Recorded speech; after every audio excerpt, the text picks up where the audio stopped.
مشہور سائنسدان Thomas Edison school میں جاتا ہے اور اسکول سے اساتذہ کرام اسے ایک پرچی پکڑا دیتے ہیں، جا کر یہ والدہ کو دے دینا۔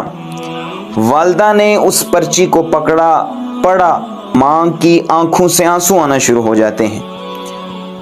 جب آنسو دیکھتا ہے ماں، پھر وہ اونچی آواز سے پڑھنا شروع کر دیتی ہے کہ کیا لکھا ہوا ہے، اور پڑھتی کیا ہے والدہ؟ پڑھتی ہے کہ تھامس ایڈیسن ایک ذہین فطین بچہ ہے اور ہمارے اسکول میں اتنے اساتذہ کرام نہیں ہیں کہ جو اس پر توجہ دے سکیں۔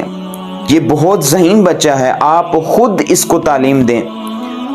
تو ماں نے اس کے بعد اپنے بچے کو تعلیم دینا شروع کی اور اتنا آگے لے کر گئی کہ وہ وقت کا مشہور سائنسدان بن گیا۔ دنیا اسے جانتی ہے کہ ماں کا انتقال ہو گیا۔ تو کیا دیکھتا ہے، ایک دفعہ وہ سارے اوراق جہاں پر پرانے ان کے گھریلو اوراق پڑے ہوئے تھے، تمام کاغذات پڑے ہوئے تھے، وہیں پر اسے وہ پرچی مل جاتی ہے۔ اسے بچپن میں اساتذہ کرام نے اس کو دیا تھا کہ والدہ کو جا کر دکھانا۔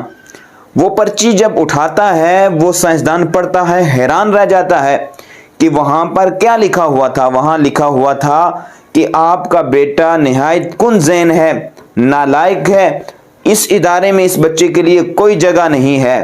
فوراً وہ سائنسدان قلم اٹھاتا ہے اور اپنی ڈائری پر لکھتا ہے، کہتا ہے تھامس ایڈیسن ایک کن ذہن نالائق بچہ تھا، اس کی عظیم ماں نے اسے عظیم سائنسدان بنا دیا۔